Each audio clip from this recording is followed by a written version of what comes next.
In the past as well, like it's kind of brought to light when it's almost too late, when there's a local suicide or whatever, then everyone's talking about it, and it fades, everyone's texting each other, how are you, asking twice, whatever, and then it kind of fades off then, and people forget about it until it's too late again, and it seems it's in that cycle. So if it should be like a consistent thing that is talked about all the time, really.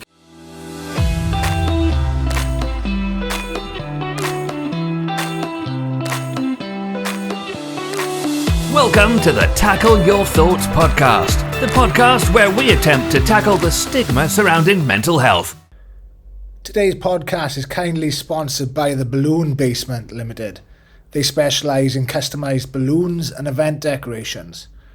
We've got a bit of a message from one of the owners here, saying, "I've always wanted to help out and do my bit, but never knew how I could.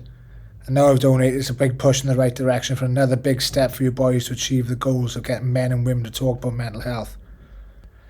The sponsor money was from the profits of a mass order of balloons that were in memory of Simon West. Simon West was a gentleman from St Genny that recently committed suicide. Our condolences from Tackle Your Thoughts and also the Balloon Basement go to their family. Really appreciate your support, Balloon Basement. Here comes the podcast. So, welcome to episode 2 of the Tackle Your Thoughts podcast. Today we're joined by two local legends to Caerphilly.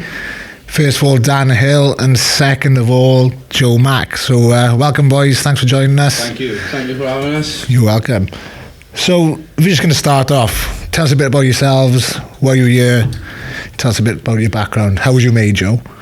I was conceived in Benidorm. Cut that. I played for Caerphilly Youth, and I got injured, but I'm hoping to make a return this year. And I just think it's class we're all doing, so I want to be a part of it and help in any way I can. Come on and chat shit for a bit. You're good at that as well now. You're many talents. You're qualified talking shit. I've got a degree in it, pal. How about you, Dan? Tell us what you're about. Yeah, so I'm currently studying for my PGCE to be a primary school teacher, and I played rugby for Abervale. Cool. Local Caerphilly boy? But yeah, I lived in Caerphilly since I was about 16, 17, so yeah, quite a while now. What's the twang in your accent though? That's Cardiff, isn't it? Cardiff accent. Yeah. Didn't you live in England or something like that as well? Yeah, so I lived in Guernsey for 2 years playing rugby out there, which was a really good experience. Is it? Where'd that come from? How come you ended up I was playing rugby in uni, and I was playing there for 3 years in the first team, and then the first team. Yeah. And then the Guernsey coach was looking for some players, and they got in contact with our coach, and then they asked me to go out there. So I didn't have anything else to do after uni. So why not? Yeah, definitely. So you're working out there as well? Yeah, so I worked out there, just like an office job, and then they gave me a place to live, and rugby, and that was it really. Camera's not working, Joe. Give that a click, bud. So flashing red, One job. How about you then, Joe? What do you do as a job? I'm an electrician. Yeah? Yeah. Fully qualified? Business. Yeah, it's not too bad. Work for a local company in Caerphilly called Starlight. So yeah, taking over. They can sponsor us for the podcast. Beating you up for some sponsorship.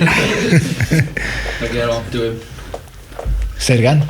What happened, Dan? I'll get on doing for some sponsorship for you. Good boy. I hope you do. Yeah. I hope we can get the better. So you're both two rugby boys, really. Is that your main sport, your main passion, really? Yeah, definitely. Yeah, so tell us a bit, why did you get involved with rugby? Where did it come from? I started playing football because all my family were footballers, and then obviously I was a bit too big and slow to be a footballer, so I started playing rugby in school, then that's where I started. I started when I was about 12 and then played rugby ever since. Is it? Yeah. You play quite a high level now as well, don't you? Yeah, so playing the Premiership now with Abervale, so it's not bad. Position you found quite a good start on, didn't you, Short? Sorry? You found quite a good start on, Dan. Yeah. Didn't you have the most carries in the Premiership last year? Top ball carrier in the Premiership, and top 6 for tackles as well. Is he now? He's got that tattooed in his arse. Yeah. Good start. So you started playing rugby because you wasn't good enough for football. Basically, Yeah. Do you think rugby has helped you regards your mental health, or do you think it's hindered you, or? Probably a bit of both, because obviously it helps you because you're with your mates, you're you're busy, you're going out with your mates, spend a lot of time socialising and things like that.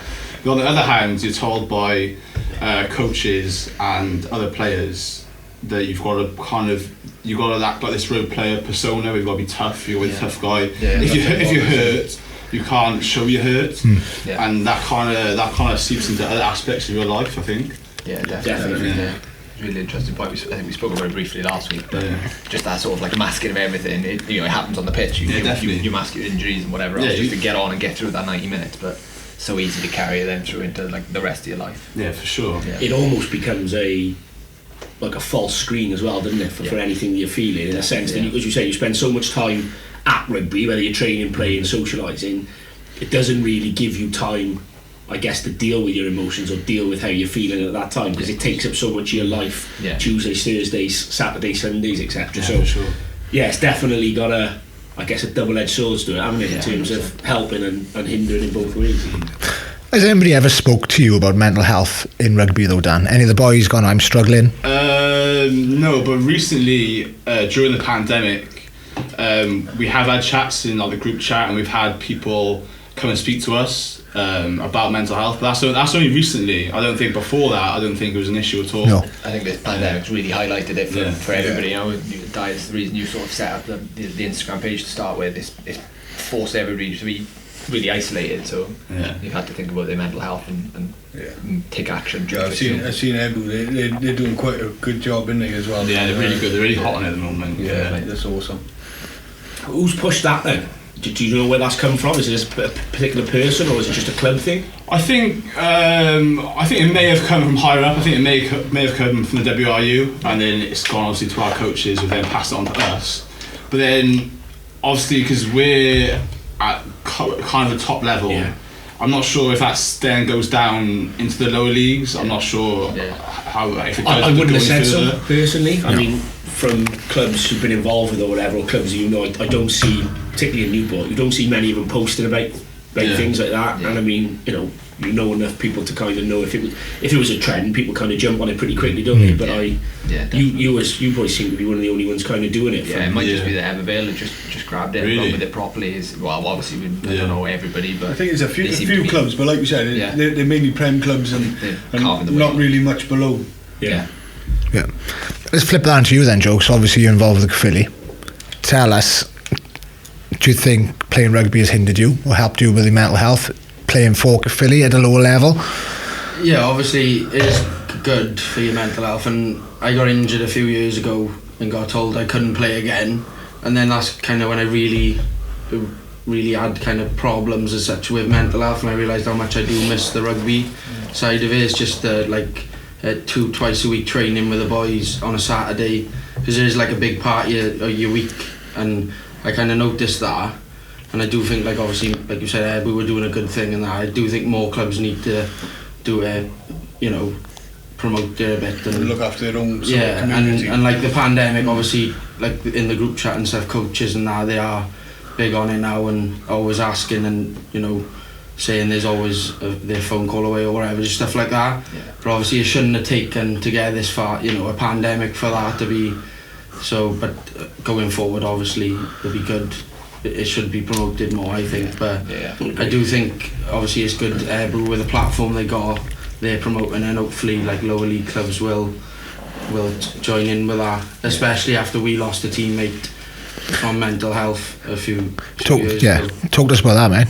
If you're comfortable, obviously. Happy to talk about it. He was obviously a big character in our team, and he just went a nice phone call to receive, and when something you wanted to look at on a Monday morning in the group chat, and he was this stereotypical thing and cliche or whatever. He was the loudest in the room, always smiling, but he genuinely was and he'd always be the first for a laugh. So it is a shock when somebody that big a character does something like that. You never expect you just don't expect it, and obviously if one person does it, it's too much, but the amount of people that do it is definitely too much. You see all the time, especially with the pandemic, the suicide rate's only going up. So didn't they say it's 12 people every day, so one person every 2 hours committing suicide? It's just mad when you think and that's why obviously I was keen to come on here and support this cause, because I think it's brilliant what everyone's doing. We appreciate it as well. Super appreciate it. What did it do to your teammates? Did it make you all go, oh shit, one of our friends has committed suicide? Or did it just galvanise the squad, bring the boys back together? Well, it did, funny enough, we at the time it was like pre-season and we weren't getting much numbers to train in, and that night we all met. There was about 40 of us met in the rugby club, so we actually got a team back together, to be fair to him. So thank him for that. But yeah, it did bring us all closer, and obviously we obviously all know that we got each other's back, and you kind of ask twice when you say you ask somebody, are they okay? You say no, are you okay, like, and make sure. That's a really good point to make, Ali, because that's just everybody says that, don't they? Yeah. What's happening? But you're like, well, you're just right. What's happening? It's like, what's going on? Like, hello, isn't it? It's like, it's like you frame that, are you okay? Right, bud. Hello, and then the second one is like, are you actually all right? Like, I just always ask twice, innit? It's as simple as that, and definitely. Hopefully people will realise then that how many people they have got around, and especially at the time whoever was struggling would have been in that rugby club, and we might not have known they would have been struggling, but they could see how many people they actually did have to turn to, which hopefully that's what they would have saw, like. Just want to make sure that everybody knows the door's always open, like, and they've got someone to talk to. And I think that's what's good especially in this pandemic, our coaches are brilliant like that in the WhatsApp group, and now they're always like, keen to say and get us to try and do stuff and talk out and stuff, which is brilliant really, because you don't know what life you're saving doing that, really, do you? But like you said, it was quite sad it's taking a pandemic or somebody in your squad to commit suicide to open people's eyes up to it. It makes me wonder, was Owen like aware of what resources are there? Because before doing any of this, I didn't have a clue. I don't have a clue. I just didn't have a clue, basically, that so much help is actually out there. I had nobody telling me. Not that I was looking for it. No. But I just didn't know what was out there. So I think that goes back to the point you said on the last podcast. It was like, if you have a physical injury, you go to a physio, don't you? I thought that was a really good point. It's like, why isn't there somebody within the rugby club, every rugby club or football club or wherever, or like in a workplace, anything, somebody you can go to speak to as well. It's not a physical injury, but it's an illness, isn't it? So. Something we really want to push, isn't it? We're sort of trying to get mental health first aiders available to everybody, not just people in clubs and whatever, but like you said, workplaces and everything. If we can do that, and everybody's got somewhere where they can turn as a first port of call, then that's the start of opening up and feeling better. And it's just straight away, it's just knowledge, knowing that somebody is actually there, and for that purpose, like. For me, you just touched on a point that as a player you didn't really know what help was available. As a coach, I've had nothing from the WRU whatsoever. So Ebervale may have some kind of guidance from the WRU, but they haven't filtered that down through the lower clubs. So surely they should be getting in touch with the coaches or somebody in that club to say, we need to deal with this mental health issue. So I think it's across the board, and like you said, Josh, if we can come in and do that for those teams and open up their eyes about mental health and mental health first aiders, I think it's definitely an avenue we should go down. I think it's an avenue we should try to help people. Sure. Because like I said, as a coach, nothing's ever happened for me. Nothing. Interesting, that, isn't it? It's quite, it is. But how many of my players have suffered with mental health? And then too many. But even if they come up to me, what can I do for them? Other than just be their ears, I can listen to them for hours and hours. Do you think it should be mandatory? You've gone through level 1. Yeah, definitely. There should be a segment in that. I mean, it wasn't. I've done it wasn't anything with level 1. I don't know with 2 or 3 whether there was around safeguarding mental health. But surely there should be some kind of section, even if you become a qualified mental health first aider as part of your coaching. The amount of boys you've got access to, or the people that you deal with on the daily in terms of rugby clubs and stuff, surely it should become a mandatory. We need so there is. I know that and try and push it. Well, exactly. Yeah, so exactly. I've done my level 3. There is a safeguarding element to that, but that's very small. Very small. Yeah, it's not half, especially now I'm more aware of it. You really want to concentrate on the rugby aspect of coaching. Of course you do. And you want a professional there for this profession. No, absolutely. But even if it helps you spot signs, or definitely, they probably scratch the surface on it and give you the bare minimum. But even a mental health first aid course, it can just help you spot something that could save somebody's life. Don't get me wrong. We had people coming in to us to talk about kicking, scrimmaging, laying out. So refined in it for the rugby. The whole mental health issue. Nothing at all. Blanket not covered. I don't think. Well, nothing I can really remember. So perhaps that's something we need to feedback. Anybody listening from the WRU, get in touch. Yeah, let's have a chat. Let's have a chat. Greg Woods, for sure. Yeah, I'll sort it out, don't worry. I'll have a load of it. But that could be where your directive is coming from, though. You know, Greg is part of WRU, head of the community within the WRU or whatever his role is, and maybe he's taking the lead on that. So it could be good on him. Like absolutely, if that's where it's coming from. But there's so much more that needs to be done. I think there's a massive issue within rugby. Humongous. But it wouldn't surprise me though. Yeah, we're just rugby boys, so we're talking about rugby. Yeah. It's probably football, netball, everything. So like. Your missus plays basketball, and has she ever mentioned anything about mental health, or she's had anything? Nah, not really. Nah, she haven't. No. She would have said if there was, but I've been to watch most of her games and nothing. No. I think it's just a historical thing where because nobody's ever really spoken about it, it hasn't been a big part of it. I think it's not that it's new. It's not new by no. But it's getting recognised now. It hadn't been recognised again, partly down to the pandemic and everything else. But because it wasn't recognised, it hasn't been dealt with. That's a perfect opportunity for progression. Now it's the opportunity for change, isn't it? These into place. I find in the past as well, like it's kind of brought to light when it's almost too late, when there's a local suicide or whatever. Then everyone's talking about it, and it fades. Everyone's texting each other, "How are you?" Asking twice, whatever. And then it kind of fades off then, and people forget about it until it's too late again, and it seems it's in that cycle. So if it should be like consistent thing that is talked about all the time, really. Cause and I think like the onus is on everybody as well. Just like we said last time, just checking on all your mates all the time. I know you can't every day check on 50 boys, but once a week or whatever, when you feel like you've got 5 minutes to spare. And you don't realise what that text does to some people who are struggling, like that, is a reminder. And if it's out the blue or whatever, they think, I am, people are thinking about me or whatever, and it does help a lot that you don't realise what you're actually doing with just a simple text. I do get we're all busy, everybody's busy.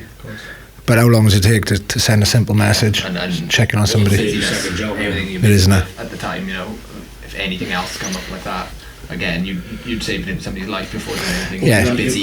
You only got to look at what you drop when somebody does commit suicide. Exactly, So if you can drop everything for a week or a couple of days or whatever, you go through when a friend does. I mean, as I said on the last podcast, I had a friend do it probably 6-7 weeks ago, and kind of everything comes to a stop. It just seems a bit surreal, doesn't it? But like you said, too late. Exactly. If you can stop everything then, surely you can take a couple of minutes out of your day to just check in on people and I guess see how people are really feeling. Definitely. Okay, cool. Recently, boys, you did a challenge 4x48. Tell us, we touched on it in the last podcast. Tell us what was it like. Why did you do it? Have you recovered? I still got PTSD from it. But yeah, completely worth it. Like these microphones are lovely. Cheers for the fun. So how did you get involved? What happened? How did you get roped into it? Well, like Brooksy said last week, Jacob Wright done it over in Doha, and then Ben Davis, one of the boys, just said, posted in the group chat, I'm thinking of giving it a go. Does anyone fancy doing it? And then kind of got the ball rolling. All of a sudden there was 20 odd of us in the group chat, I think, and then we just decided on 2 charities. So did you do any kind of training for it, or did you just wing it and just... I did. Joe didn't train for it. Joe was necking pints on the Sunday before. Yeah, my left arm was very exercised. But it was good though. I enjoyed it ish. It was a great cause. Yeah, I'd do it again for the same reasons. Like it was cool. Next week. Brilliant. Really appreciate it. So I guess when you signed up, did you realise how hard it's going to be, or did you just go, it's only 4 miles? Not really. I think when it got to 12 and 4 in the nighttime runs, it took me into some dark place. Did it? Yeah, really difficult. Yeah, the second 4 o'clock run really tested your character. Yeah. Like, Did it? I think the last one as well. The last one was tough, even though it was at the end. I think our body was so tired. Yeah. We could barely move, but it was obviously such. And a the good support everyone give us just meant the world. Like that's what got us all You had through a it. sprint finish at the end. Yeah, the big fella sprinting us home like a baby elephant. That's when the police turned up. Earthquake. Awesome. So what was you doing? Do you do your run, say, for an hour? You get home, eat. How would you eat? Sleep. Team did you have? Bath. You probably didn't bath, Joe. At the start, we were really strict. Had a couple of ice baths, Cocoa Pops. And then that novelty wore off. And then I'd say from run 6, it was all about the deep eat half hour before the run. That was your warm up. Yeah, just have a little stretch in the living room, wasn't it? Joe was like all the gear, no idea. So he had all these compression socks, the DP, the hydration tablets, The foam rollers. He had everything out. And then, but by probably about 4th or 5th run, that was all out the window. You had a can of bow. Yeah. I did neck a pint before the last one. I haven't seen David Goggins do that. I challenge him next year. David, if you're listening. Yeah, Di, if you're listening back. Die Goggins. One of our own now.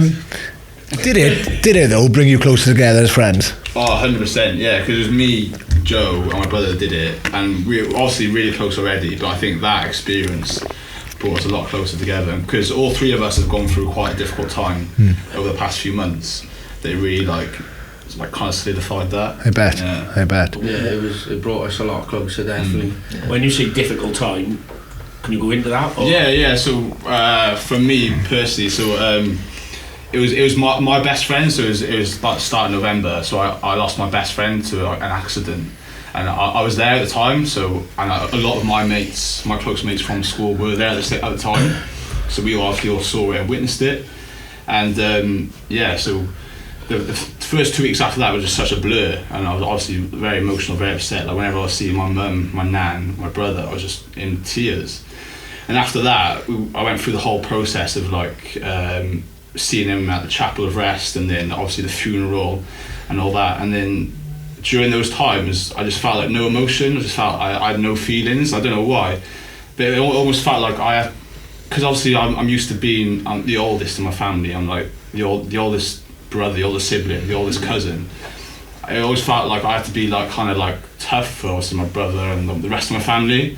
So I kind of it sounds really strange, but I kind of felt like I had to carry that into this situation.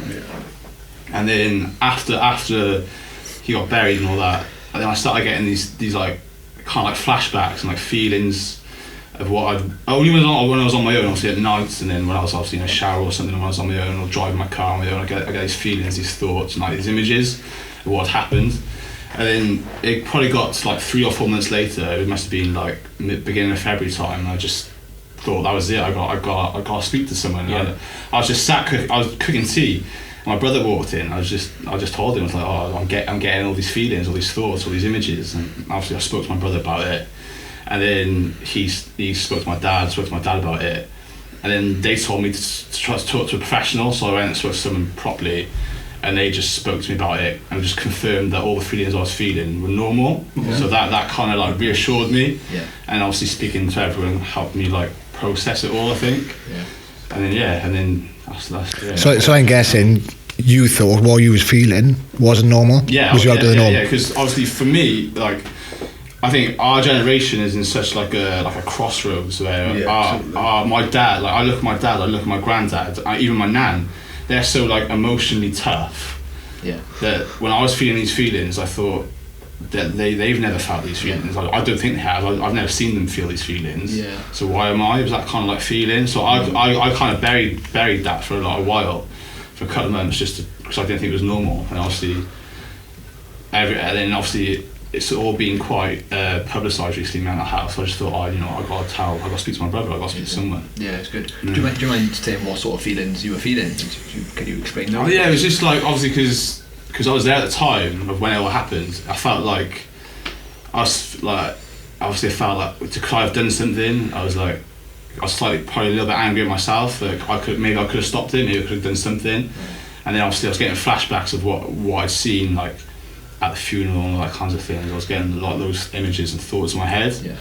And I just didn't think it was normal at the time. Then once I spoke to people and they reassured me it was normal, it helped a lot to go over it. How did you feel though, when somebody said to you, you need to go and speak to somebody? Well, to be honest with you, it took me a while to actually speak to someone. I think it took my dad told me you should speak to someone. And it took me about at least a month or so to actually go and reach out to someone professionally. Yeah, because I just thought I can do this on my own. I'm tough. Whatever. And then so it took me a month or so just to reach out to someone to speak to. Yeah. Fair play.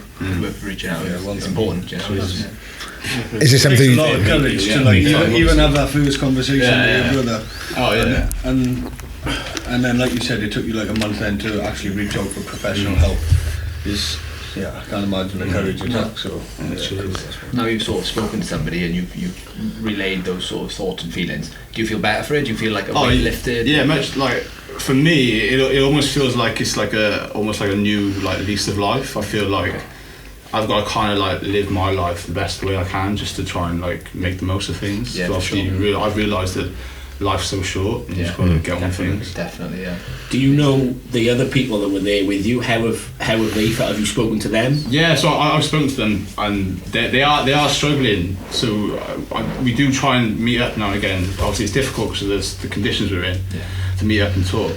But obviously, we're in a group chat and we chat on there. But it's not really the same as speaking in person. Like over text, you don't really get much information out of people. But we have met up, we have spoken.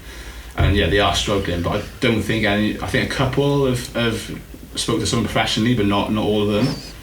So would you recommend that? 100%, yeah, definitely. Yeah, best thing you've ever done, probably. Yeah, for sure, yeah. Good. Probably even if you're unaware that you're feeling those feelings, you might just be a little bit annoyed more often than not, or a little bit more pissed off with like little tiny things. But I think it's like you said, they were just confirming that what you were feeling is normal. I think we touched on it last time, so I've been having some counselling and different bits and pieces and whatever, but some of the feelings and it's normal. But I think, as you said, it's that stigma of being tough or needing to be a certain way. You almost convince yourself that what you're feeling isn't normal, when actually it probably is normal. And it's normal to get emotional. It's normal to miss people. It's normal to feel vulnerable when certain things happen. But we've kind of been pushed down the route of get on, there's nothing wrong with you. That's where you come back to like the crossroads in generation. It is a ridiculous difference from people younger than us and people older. And it is. I think personally, going into a profession where I'm working with children, something should be brought in at a very young age to deal with their mental health, and maybe even taught in school. Yeah, we said this before, didn't we?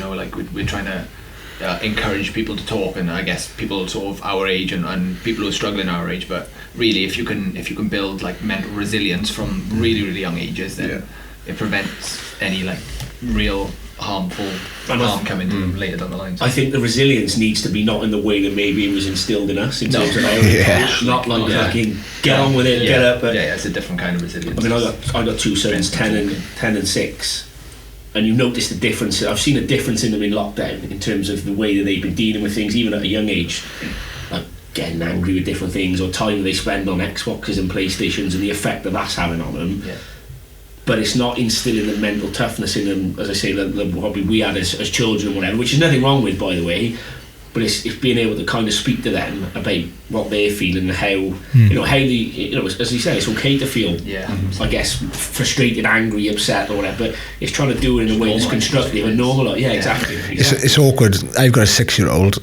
If I tried to sit him down and try to talk to him about feelings, I he'd be like, whoa, Dad, what's going on by here? I don't really want to talk about it because I've never have spoken to him about it. But like you said, if he was brought up in school at a younger age, it'd be normal.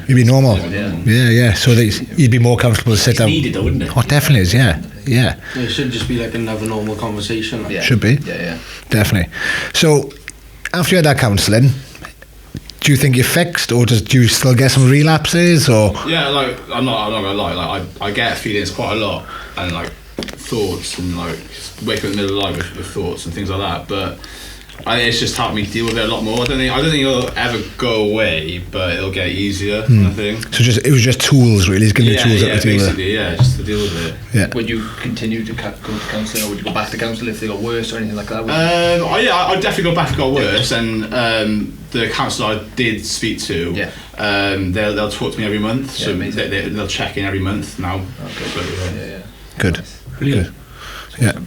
Joe, talk to me, buddy. I guess you touched on it just briefly, saying you've had your own struggles. Are you happy to go into that or not? And where did it come from? Yeah, I don't think there's a secret to anyone, but yeah, mainly from it seems like a stupid excuse, which probably is but I got told I couldn't play rugby again because of an injury, so that was out of my hands, and then I didn't really realise how much I missed it.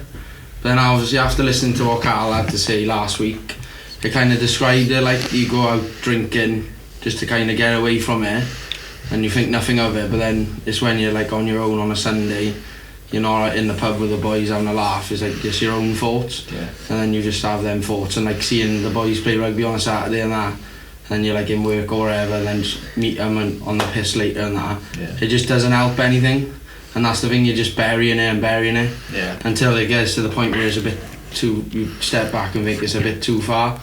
But then for a while I was like, well, I want to change, I don't want to be this muppet going out Friday, Saturday, Sunday, wherever, going right through, not sleeping, wherever, being a tit really, making out you're having fun when really you're not having fun, you're just doing it to forget your fucking problems type thing, which is not really, there's people worse off in the world, and that's why I was why I wouldn't speak about it and that. But then I did, fair play, got a lot of good people around me, and I'm, still go out, have my odd 2-day bend here and there, but it's not it's not every week. So did I know you're close to your parents? Did they find out you had problems or? Well, yeah, which was what I wanted to happen. I wanted to tell them look, I'm in a bit of a rut, and I want to get out of it. I've been in it for a couple of years. If you kind of look back, I was in it for a couple of years, but I wanted to tell them because I knew all they'd want to do was help, but I was just more of the disappointment that I'd bring them by telling them type thing, feeling that they're gonna thinking well, I got nothing to be fucking depressed about really when you think of it in the grand scheme of things, but then obviously everyone takes to things differently, don't they? But yeah, basically this boy, and I owe him a lot, a good close friend of mine in work was worried about me, so just one day he rang my parents and said, look, I'm doing this because I care about Joe basically, and another 2 of them from work jumped on board with it and basically had a chat with my dad and that, and all they wanted to do was help, we had a cry and that, as it is, but it's good to cry, but it was the best thing. I don't know where I'd be really, and it was a week, it happened, they told him a week after Owen had committed suicide, and the boy, when I had the phone call about Owen had done that, I was working with him that day, so he saw my face when I and then I think it put him, that could have been him having maybe having that's where he might have thought he could have been having that text about me which who knows really, because it was kind of, it was gets dark, on we all lads what you get up to on weekends and stuff and that, it's fucking, you're not innocent, do we, and we do stupid things but yeah, it was the best thing that could have happened, and fair play, they just wanted to help me Yeah, so I was going to touch on that. So you was worried about their reaction. You thought you're gonna let them down. No matter, to be fair, all the boys, I tell them now and again about I'm struggling and that, and they try and help me, but ultimately I needed to go to my parents because they obviously all your mates care about you and love and care for you and whatever, but ultimately they are the closest people to you who will actually help you and can actually help you, if that makes sense. Yeah, of course it does, So I think they needed to find out, and just glad they did really, because it was they just wanted to help. Just touch on something you said right at the start. You said you had an injury in rugby and you had to give up, and that was a stupid excuse. to cause mental health. Yeah. Why do you say that's a stupid excuse? Because looking back now, I think there's people that are worse off in the world, like. Yeah, okay. Do you know? And I feel quite embarrassed saying it, like, but that was what's ended really. Okay. And just going out, you get pissed and forget about it, but then like when you're on your own, then. Let's flip that. Rugby.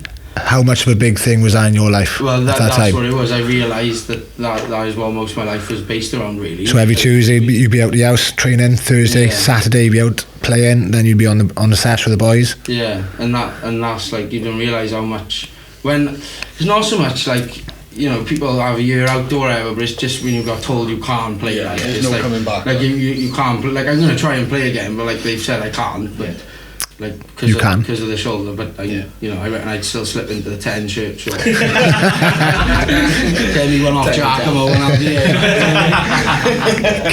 Can you kick for goal? Oh yeah. I've been on 1-to-1s with Minty. You're definitely not kicking it. No, but like for me, rugby. Whenever people say, I had to retire because of an injury, the first thing you do is go, it's a bit of a stupid excuse to struggle mentally then. It's not, is it? Because rugby is a massive part of our lives. Yeah. And however you cope with things, that'll just, if you get a little bit stressed about something, then you'll go out and have a few beers with the boys. Yep. If you get dumped with a load of stress, then that sort of coping mechanism then spreads to lots of beers with the boys, or more or worse, I guess. Even down to the fact of training on a Tuesday and Thursday, you're a little bit stressed in work, and just go to training then, bash a couple of boys about, knock a couple of boys about, and you landed like. But I think that's what it was as well. Like I was always out to the house working, and I had to have 4 months off work, but I was just sat in the house on my own. So your mind can just, it can be a lonely place, can't it? Sometimes. Oh yeah. If you're sat on your own, especially when you're out and about all the time, like go from work to playing rugby with like 30 other people or whatever. Yeah. Then when you're just there, and then you go watch them on a Saturday, knowing you should be playing. Like it's just, it just just got to me. Like, but obviously people deal with things differently. But I was just feeling sorry for myself. Just I think get hammered, but it doesn't help nothing. And that's what needs to be talked about more as well. How like Carl said last week, you go out and just bury your head. And you think drink helps, but it doesn't. It just really doesn't. Like first time, don't get me wrong. I'm not fucking sober. Like I don't. Well, right now. And all that. First time this year, like nah. But like you go out, get hammered and that. Like, but then obviously I didn't learn a cut-off point of when to stop being hammered, and then it goes through to the next day and that, and then you're fucking down in the dumps, and then you go to work, you're down in the dumps till Thursday, and then you think, oh fuck it.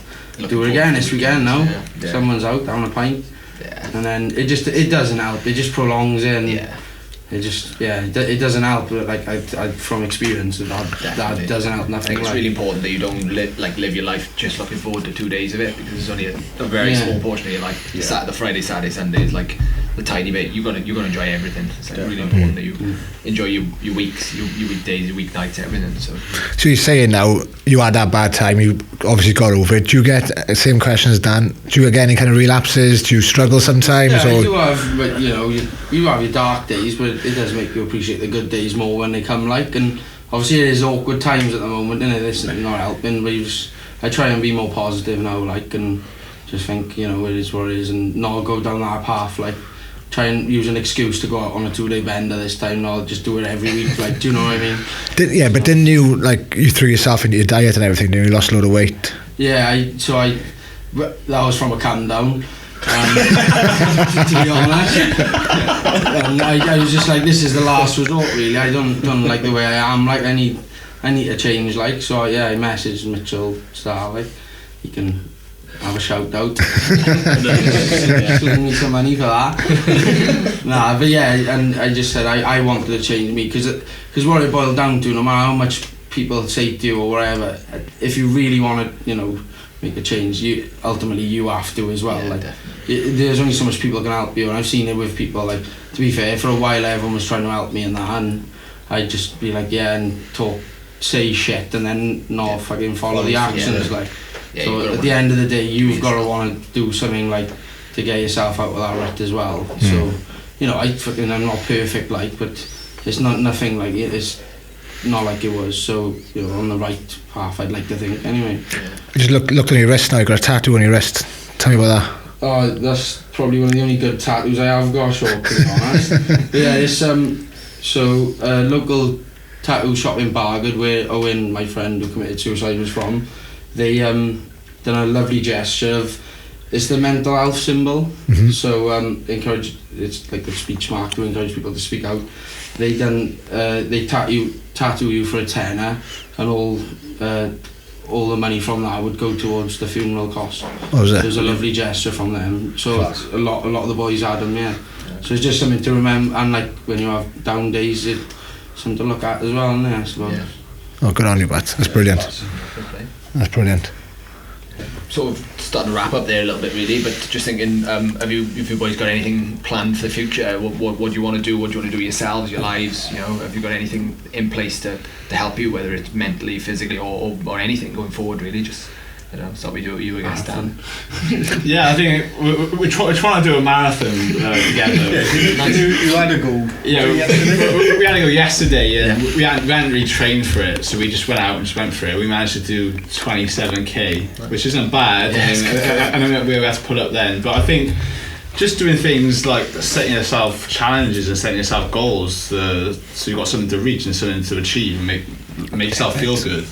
Than not just going out all the time drinking. Something different from that. If you set like a bigger goal, it's the little goals along the way that will take you to that as well. So it'll keep you on the path, the right path. So is that what you do? You set a big goal and then you break it down, will you? Yeah, well, I tried to. I honestly thought I had it in me yesterday, but my legs didn't. But didn't you say you haven't done any training since the challenge? I haven't run for 3 weeks since that was the challenge. But I decided I was going to do it. I said we'll do it after that challenge. So spirits were high, and then when I got to Penarth, it kind of brought me back down to earth. How did you get back from Penarth? Well, we had to walk to Landaf and get a fucking trainer. and we got to his car and it was locked in Taftswell Rugby Club. So I got fucking right off of the day, to be honest. Is it still there? No, I got back earlier this afternoon. We went to get a taxi there in Taftswell. We had a terrible day yesterday. Don't want to talk about it. So when's the marathon planned in for now? I think it's a month. And then you're going to look to properly do the London Marathon or something then? Maybe do like a fun when the events start back up, maybe do something to raise money again, and I'm sure a lot of other boys will jump on it as well and just raise money again for Tackle Your Thoughts and stuff like that, That's recorded now as well, so it's like a it's like a contract. Not me, like the boys. Surely knocking your door with a GoPro on. Okay, yep. Going back to goals and things, I think it's really important that people set goals. I think it gives you something to aim for and to think about and focus on. So when your mind when you get stressed out or worked up, then it gives you that little bit of focus and it takes your mind away from always like feeling down the dumps or whenever you feel it, and you've got something that you have to achieve or you're aiming to achieve, so it just pushes you on. I think that's same as we said last week, that could potentially be a podcast himself. It could, yeah, definitely. Just talking about goals and how you deal with them and what a goal means to you, type of thing. Yeah. So got a question for you, Dan. Yeah, go on. Who would win in a fight? A horse-sized duck or 10 duck-sized horses? That's a hard question. Wow. Where's that come from? I don't know. I think you just got to go for the numbers. So 10 duck-sized horses. Do you? Yeah, numbers. I disagree. You think 10 duck-sized horses would beat a horse-sized duck? Let's go into this. Let's go into it. Go on. 10 small ducks. Against they're probably quite strong, the small horses. Duck things, isn't it?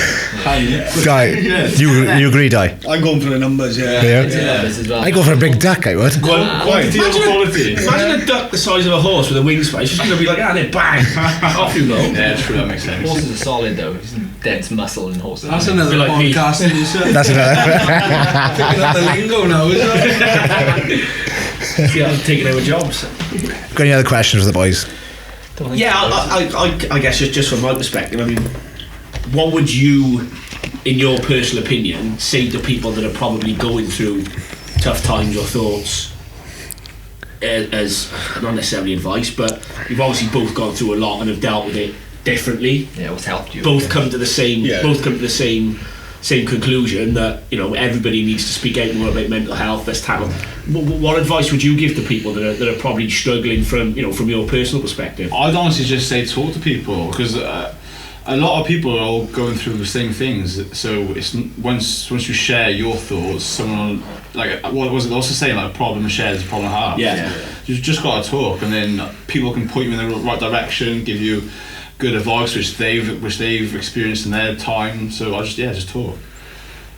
Yeah, I agree with that completely. Talk to your closest friends and family, and they're the people who are going to want to help you and get help, because some things are not doable on your own. Like, you do it with a team, and it is the best. I think especially for you boys as well, because you play rugby, you've got a support network of 40 odd boys around you constantly. Yeah. So I think we just need to, sounds corny, but break that stigma and just be able to be open and honest about your feelings with the boys.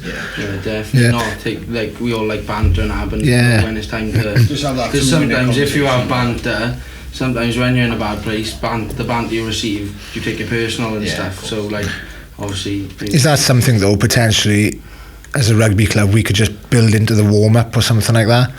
So you're going to spend 2 minutes now, boys, you're going to part of your warm-ups just checking in on each other.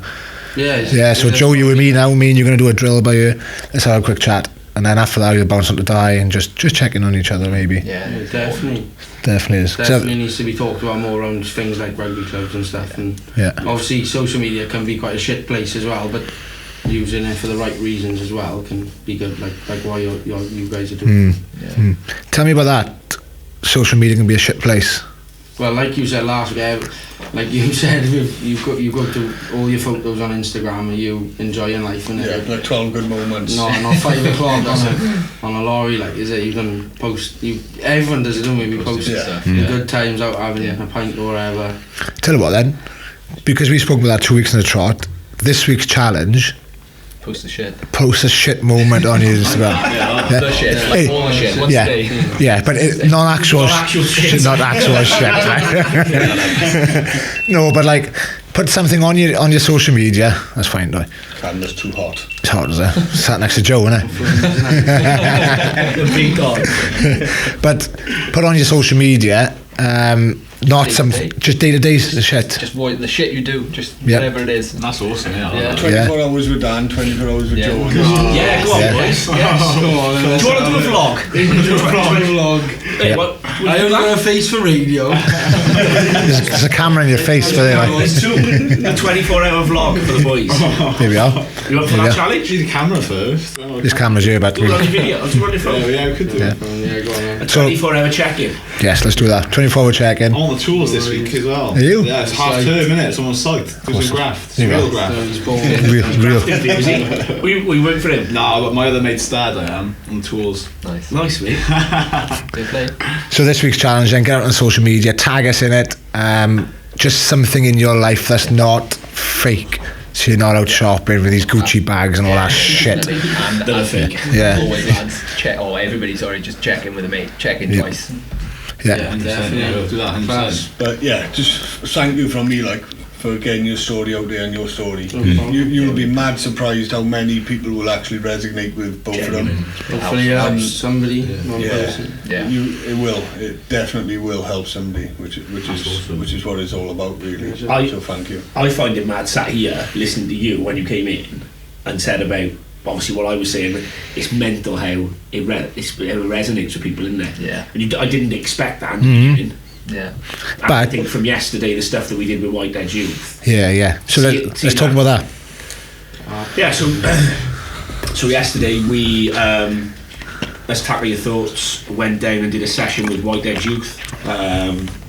They've gone through the ringer a little bit over the last 5 or 6 weeks. They had a young lad that sadly passed away, and another young lad last week or the week before who lost his battle with leukemia at 16 or 17 years of age. So both from the same team. Both from the same team within 5 or 6 weeks of one another. So you can imagine what those boys at 16 and 17 are feeling. So I know Nick Payne, he's a good friend of mine, their coach, and I had a chat with the boys and we decided to go down and just run a session with them. Not necessarily aimed at anything to do with mental health. It was literally just a session where we went down, had a couple of hours with the boys, played some fun games, had a big game of touch, and it was amazing to just see them, these lads that I guess have gone through such a tough time at a young age, just have fun. You can only imagine what they've been going through, losing two good friends, 2 teammates in such a short space of time. But then last night, seeing the parents and the boys, and seeing them comment on how it's kind of helped them in the beginning. And it's only the start of their journey, I suppose. Of course it is, yeah. Is absolutely incredible. Off the back of that, we've had different people get in touch about going to different rugby clubs and working with their youth boys from a community interest company that is looking to obviously tackle the stigma around mental health and problems, challenges, etc. But if we can do that through normalising the way people feel and doing it through fun games, playing rugby, etc., I just think it's massive. For me, coaching it was nice for me to get out there and start coaching again, because I've missed that side of it. But it was nice to see you lot jumping in with the boys as well. Yeah. So the people obviously don't know is I coach, and Johnny Hughes, big shout out to Johnny Hughes helping us coach. And then the other 3 directors here just jumped in and train with the boys. Yeah, it was awesome. It's brilliant. It was like I've been playing with them forever. I said that on the way home. And like you don't know these boys from Adam. I'd never met any of them, and within 10 minutes of a game of touch and warming up, you're like great bunch. Yeah, you're hanging off each other's shoulders. Your mates like. But it was nice as well, because I was watching you lot like dragging information out of those kids, saying like, talk to me, tell me something about yourself, and you could just see them. They turned up a little bit moody, and just see a little smile coming on their face, and just starting to enjoy themselves, thinking, hang on, you've been locked away for 6 months, and 2 of your friends have recently died, so you've been in a bad place. But it was nice to see them just being outdoors, having fun with their friends, and just enjoying life for a change. So that's definitely something we can offer going forward. So if there's any rugby teams out there that want to get in touch with us, I think 3 or 4 have already, and they booked us in. I think Crossy, Ebervale, Caerphilly. I think Bed just want to get involved as well. Like I say, it's charity based. Obviously, it's nothing that we're. But it won't be overly heavy either, so we won't be there harping on about mental health and talking about mental health. We're just there just to get the boys talking more than anything. So I think that worked. Yeah, I thoroughly enjoyed it. I think everybody did. Really good. Apart from getting made a fool of by a load of kids.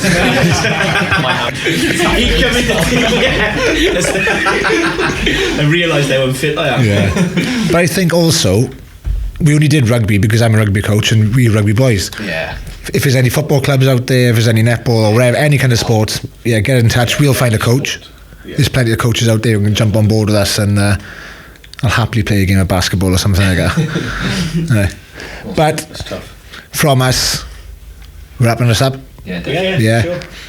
Thanks for listening. Big thanks to these 2 local legends here, Joe Mack and Dan. Legends. You've been brilliant. Same again. If you can subscribe on Spotify, Apple Podcasts, Google Podcasts, Stitcher, YouTube.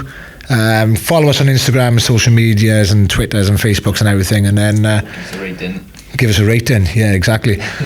Thanks, everyone. Cheers. Thank you. All the best. Cheers, guys.